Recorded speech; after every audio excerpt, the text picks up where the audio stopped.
नमस्कार, आप देख रहे हैं 4 PM और मैं हूं आपके साथ सिमरत। बिहार विधानसभा चुनाव को लेकर तैयारियां जोरों पे हैं। सभी दलों के नेता वोटरों को साधने के लिए चुनावी मैदान में उतर चुके हैं। कोई चुनावी झुंझुना बजा रहा है तो कोई घोषणा पत्र दिखा के वोटरों को अपना बना रहा है।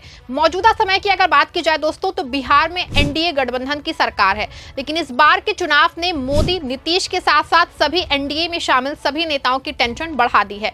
जमीनी स्तर पर खुद को हारता देख के एनडीए सरकार ने बड़ी चाल चली है। और जैसा कि हम सभी जानते हैं कि चुनाव आयोग बीते कुछ सालों में इस कदर गिर चुका है कि उसे मोदी की कठपुतली कहा जाने लगा है। अब चुनाव आयोग अगर ऐसा हो चुका है तो सोचिए गोदी मीडिया का क्या ही हाल होगा। आपको बता दूं कि बिहार विधानसभा चुनाव को लेकर चल रही सियासत के बीच में बिहार में वोटर लिस्ट के विशेष गहन पुनरीक्षण अभियान से जम के राजनीति उस पे हो रही है। मामला ये है कि इन दिनों बिहार में गरमाया हुआ है। आलम यह है कि विपक्ष का हर नेता इसे लेके एनडीए सरकार और चुनाव आयोग को घेर रहा है। इसी बीच आरजेडी नेता तेजस्वी यादव ने वोटर लिस्ट को लेके किए गए सवाल पे गोदी मीडिया को ऐसा जवाब दिया है जिससे ना सिर्फ मीडिया में बहस का मुद्दा बन गया है, बल्कि तेजस्वी के इस बयान से भाजपा को मिर्ची लग गई है। पूरे मामले की बात की जाए तो बिहार में मतदाता सूची के विशेष गहन पुनरीक्षण के दौरान चुनाव आयोग ने चौंकाने वाले खुलासे किए हैं। आयोग के उच्च पदस्थ सूत्रों के अनुसार बिहार में एसआईआर के दौरान घर घर में जाके बीएलओ को बड़ी संख्या में ऐसे लोग मिले हैं जो नेपाल, बांग्लादेश और म्यांमार से अवैध रूप से आए हैं। सूत्रों के हवाले से बिहार मतदाता सूची ने बांग्लादेश, नेपाल और म्यांमार के लोगों के नाम सामने आने के बारे में पूछे जाने पे आरजेडी नेता तेजस्वी यादव ने गोदी मीडिया पे सवाल खड़े कर दिए हैं। इस पे तेजस्वी यादव ने कहा है कि ये सूत्र कौन है। ये वही सूत्र हैं जिन्होंने कहा था कि इस्लामाबाद, कराची और लाहौर पे कब्जा कर लिया गया है। ये सूत्र को हम मूत्र समझते हैं। एसआईआर आखिरी बार 2003 में यूपीए सरकार में किया गया था। तब कई चुनाव हुए हैं। उन चुनावों में हम 3 से 4 लाख वोटरों से हारे हैं। क्या इसका मतलब है कि इन सभी विदेशियों ने पीएम मोदी को वोट दिया? इसका मतलब ये है कि मतदाता सूची में किसी भी संदिग्ध तत्व के नाम जुड़ने के लिए एनडीए दोषी है। इसका मतलब है कि उन्होंने जो भी चुनाव जीते हैं वो सभी धोखाधड़ी वाले थे। और क्या कुछ कहा, आप इस वीडियो में देखिए। नेपाल की बात की जाए, ये तमाम लोग अब ये कहा जा रहा है चुनाव आयोग के द्वारा, चाहे ये कंप्लेन है, वो लोग आके फंसे हैं। एक मिनट, इसका चुनाव आयोग से कोई डॉक्यूमेंट या कोई प्रेस नोट या कोई ऐसी बात आई है या कि कहाँ से खबर आई? सोर्सेज बता रहे हैं, सूत्र बताते हैं। हम उस सूत्र को मूत्र समझते हैं। वेस्ट जो होता है ना, ये वो है, इसका कोई आधार नहीं ना। ये वही सूत्र है जो पाकिस्तान में कब्जा करवा दिया था, इस्लामाबाद, कराची। सूत्र नहीं, मूत्र लोग हैं। अब जैसा ही तेजस्वी यादव का ये बयान सामने आया है, सियासी गलियारों में जम के चर्चा हो रही है। एक तरफ जहां विपक्ष तेजस्वी के बयान का समर्थन कर रहा है, तो वहीं दूसरी तरफ भाजपा नेताओं को इस बयान से मिर्ची लग गई है। इस कड़ी में तेजस्वी यादव के बयान पे भाजपा के पूर्व प्रदेश अध्यक्ष एवं सांसद संजय जायसवाल ने कहा कि मीडिया कर्मियों के सामने या किसी भी मनुष्य के बारे में इस तरह की टिप्पणियां केवल तेजस्वी यादव की कर सकते हैं। तेजस्वी यादव की समस्या यही है कि वे पढ़े लिखे नहीं हैं, जिस कारण उनके घर पे मौजूद लोग उन्हें जो भी रटवाते हैं वही वो बोलते हैं। लेकिन यदि कोई उनसे बाहर का प्रश्न आ जाए तो वो इसी तरह अभद्रता करेंगे। केंद्रीय मंत्री नित्यानंद राय ने कहा कि ये प्रेस का अपमान है। इस देश में प्रेस को हमेशा चौथा स्तंभ माना जाता है। तेजस्वी यादव को सार्वजनिक रूप से माफी मांगनी चाहिए, पश्चाताप करना चाहिए। तेजस्वी की प्रक्रिया के विरुद्ध भाजपा पिछड़ा मोर्चा के राष्ट्रीय महामंत्री निखिल आनंद ने कहा कि तेजस्वी पे गलत संगत एवं संस्कार का असर स्पष्ट रूप से मीडिया के सामने छलक रहा है। जानकारी के लिए आपको बता दें कि राज्य में मतदाता सूची पुनरीक्षण को लेकर के दिल्ली से बिहार तक बवाल मचा हुआ है। बीते दिनों सुप्रीम कोर्ट ने भी मतदाता सूचियों के विशेष गहन पुनरीक्षण मामले में सुनवाई की थी, लेकिन सुप्रीम कोर्ट ने चुनाव आयोग को बड़ी राहत दे दी और कहा कि सुप्रीम कोर्ट ने कहा कि बिहार में मतदाता सूची का सर्वेक्षण कार्य जारी रहेगा। साथ ही कोर्ट ने चुनाव आयोग से 1 हफ्ते में जवाब भी मांगा है कि इससे आधार कार्ड को वेरिफिकेशन प्रूफ की सूची में क्यों नहीं रखा गया।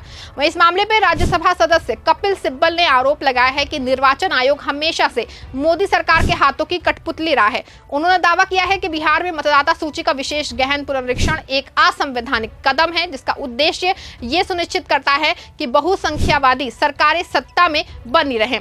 एक इंटरव्यू में उन्होंने आरोप लगाया है कि प्रत्येक निर्वाचन आयुक्त इस सरकार के साथ मिलीभगत करने में एक दूसरे से आगे रहता है। बिहार में मतदाता सूची के जारी विशेष गहन पुनरीक्षण पर निशाना साधते हुए जो है उन्होंने कहा कि निर्वाचन आयोग के पास नागरिकता के मुद्दे पे फैसला करने का अधिकार नहीं है। साथ ही उन्होंने SIR को लेकर के निर्वाचन आयोग पे विपक्ष के हमले पे भी अपनी बात रखी और कहा कि जब से ये सरकार सत्ता में आई है तब से निर्वाचन आयोग लंबे समय से सरकार के हाथों की कठपुतली रहा है। उन्होंने कहा कि निर्वाचन आयोग के आचरण के बारे में जितना कम कहा जाए उतना ही बेहतर है।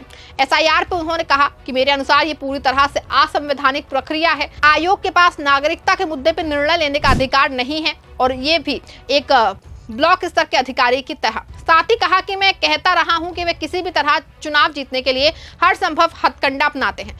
दरअसल विशेष गहन पुनरीक्षण की ये पूरी प्रक्रिया आने वाले समय में बहुसंख्यावादी सरकारों को बनाए रखने की प्रक्रिया है। यहाँ तक कि कपिल सिब्बल ने चुनाव आयोग पे कहा कि उन्हें आयोग पे भरोसा नहीं है। उन्होंने कहा कि मैंने हमेशा कहा है कि उन्हें निर्वाचन आयोग की स्वतंत्रता पे बिल्कुल भी विश्वास नहीं है, क्योंकि इस संस्था ने वो स्वतंत्रता प्रदर्शित नहीं की है जिसकी उसमें अपेक्षा की जाती है। सुप्रीम कोर्ट के अंतरिम आदेश पे सिब्बल ने टिप्पणी करने से इनकार कर दिया और कहा कि वो इस मामले में वकील हैं। उन्होंने कहा कि उम्मीद है कि अदालत ने जो कुछ भी कहा है निर्वाचन आयोग उसे ध्यान में रखेगा ताकि वो विवाद आगे ना बढ़े। ऐसे में दोस्तों तेजस्वी यादव का ये जो बयान आया है इसके पीछे की वजह की बात की जाए तो दरअसल SIR अभियान के दौरान चौंकाने वाली जानकारियां जो है वो सामने आई हैं।